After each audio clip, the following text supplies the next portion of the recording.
12ാം class പുനർനിർണയത്തിൽ CBSEക്കെതിരെ കർശന നിലപാടെടുത്ത വിദ്യാഭ്യാസ മന്ത്രി ധർമ്മേന്ദ്ര പ്രധാൻ. പുനർമൂല്യനിർണയത്തിന് അപേക്ഷിക്കാനുള്ള പോർട്ടൽ 5ാം ദിവസമായ ഇന്നലെയും പ്രവർത്തനരഹിതമായിരുന്നു. പരാതികളിൽ വിദ്യാഭ്യാസ മന്ത്രാലയം CBSEയുടെ വിശദീകരണം തേടിയിട്ടുണ്ട്. പുനർമൂല്യനിർണയ അപേക്ഷ സമർപ്പിക്കാനുള്ള സമയപരിധി ഇന്ന് അവസാനിക്കും. ബൽറാം നെടുങ്ങാടി ചേരുന്നുണ്ട് വിവരങ്ങളുമായി. ബൽറാം, സ്കാൻ ചെയ്ത ഉത്തരക്കടലാസുകൾ ഇത്തവണ ഒരു പുതിയ രീതി അവലംബിച്ചു. ഉത്തരക്കടലാസുകൾ സ്കാൻ ചെയ്തുള്ള ടാബുലേഷൻ, അതിൽ തന്നെ ഗുരുതര പിഴവുകളുണ്ട് എന്നതും സ്കാനിങ്ങിലെ പോരായ്മകളും ഒക്കെ കഴിഞ്ഞ ദിവസം പുറത്തു വന്നതാണ്. അതിനുമപ്പുറത്താണ് ഈ പുനർമൂല്യനിർണയം എന്ന ഒരു അവസാന അവസരം. അതിൽ അപേക്ഷിക്കാനുള്ള പോർട്ടൽ തന്നെ പ്രശ്നമായിരുന്നു. CBSEയുടെ ഈ പരീക്ഷാ നടത്തിപ്പിലെ ഗുരുതരമായ വീഴ്ചകൾ. ഇനി കേന്ദ്ര വിദ്യാഭ്യാസ മന്ത്രാലയം ഏത് തരത്തിലാണ് നടപടികൾ ആലോചിക്കുന്നത്? ഈ അവസരം അല്പസമയമെങ്കിലും നീട്ടിക്കിട്ടാനോ വല്ല സാധ്യതയുണ്ടോ?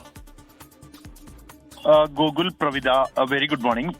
ഈ CBSE 12ാം ക്ലാസിന്റെ പുനർമൂല്യനിർണയവുമായി ബന്ധപ്പെട്ട നിരവധി പരാതികൾ ഇതിനകം തന്നെ ഉയർന്നു വന്നിട്ടുണ്ട്. നേരത്തെ തന്നെ ഈ പുനർമൂല്യനിർണയത്തിന്റെ അപേക്ഷ നൽകേണ്ട വെബ്സൈറ്റ് പലതവണ ഹാങ് ആയി പോകുന്നതിനാൽ അപേക്ഷ സമർപ്പിക്കാൻ കഴിയാതിരുന്നതായുള്ള പരാതികളുണ്ട്. ഒപ്പം തന്നെ പണം അടച്ച ശേഷവും അപേക്ഷ പൂർത്തിയാക്കാൻ കഴിയാത്ത തരത്തിലുള്ള പരാതികൾ ഉയർന്നു വന്നിട്ടുണ്ട്. ഇപ്പോഴും ഈ വെബ്സൈറ്റ് ഉപയോഗിക്കാൻ കഴിയുന്നില്ല എന്ന പരാതികൾ ഉയരുകയാണ്. അതേസമയം ഇന്ന് ഈ പുനർമൂല്യനിർണയത്തിനുള്ള അപേക്ഷ സമർപ്പിക്കാനുള്ള സമയപരിധി അവസാനിക്കുകയുമാണ്. ഈ ഒരു പശ്ചാത്തലത്തിൽ സമൂഹ മാധ്യമങ്ങളിലൂടെ രക്ഷിതാക്കളുടെയും വിദ്യാർത്ഥികളുടെയും ഭാഗത്തു നിന്നുള്ള പ്രതികരണം നിരവധി വന്നു കഴിഞ്ഞ ഒരു പശ്ചാത്തലത്തിലാണ് വിഷയത്തിൽ കേന്ദ്ര വിദ്യാഭ്യാസ മന്ത്രി ധർമ്മേന്ദ്ര പ്രധാന്റെ ഇടപെടൽ ഉണ്ടായിരിക്കുന്നത്.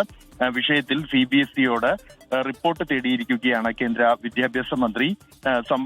പ്രശ്നം പരിഹരിക്കാൻ അടിയന്തരമായി നടപടിയെടുക്കണം എന്നുള്ള നിർദ്ദേശവുമാണ് മന്ത്രി നൽകിയിരിക്കുന്നത്. അത് പ്രധാനമായും ഇന്ന് സമയപരിധി, പുനർമൂല്യനിർണയത്തിനുള്ള അപേക്ഷ സമർപ്പിക്കാനുള്ള സമയപരിധി അവസാനിക്കുന്ന ഒരു പശ്ചാത്തലത്തിലാണ് അതിന്റെ ഗൗരവം കണക്കിലെടുത്തുകൊണ്ട് ഇത്തരത്തിലൊരു ഇടപെടൽ ഉണ്ടായിരിക്കുന്നത്. സമയപരിധി നീട്ടുമോ എന്ന കാര്യത്തിൽ CBSE ആണ് തീരുമാനമെടുക്കേണ്ടത്. നേരത്തെയും ഈ സാങ്കേതിക പിഴവുകളെ തുടർന്നുള്ള പരാതികൾ ഉയർന്ന പശ്ചാത്തലത്തിൽ സമയപരിധി നീട്ടിയിരുന്നു. തുടർന്നാണ് ഇന്ന് അവസാന തീയതിയായി പ്രഖ്യാപിച്ചിരുന്നത്. പുതിയ പശ്ചാത്തലത്തിൽ സമയപരിധി നീട്ടുമോ എന്ന കാര്യത്തിൽ ഇതുവരെയും CBIയുടെ പ്രതികരണം ലഭ്യമായിട്ടില്ല.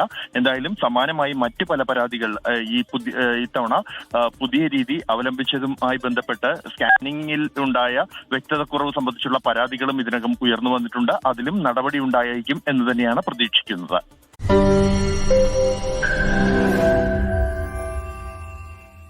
ലോകത്തെവിടെയായാലും ഏത് സമയത്തും 24 വാർത്തകളും ഓഗ്മെന്റഡ് റിയാലിറ്റി പാക്കേജുകളും എക്സ്പ്ലെയിനറുകളും വിശദമായി കാണാൻ ഞങ്ങളുടെ YouTube ചാനൽ നിങ്ങൾക്ക് സബ്സ്ക്രൈബ് ചെയ്യാം.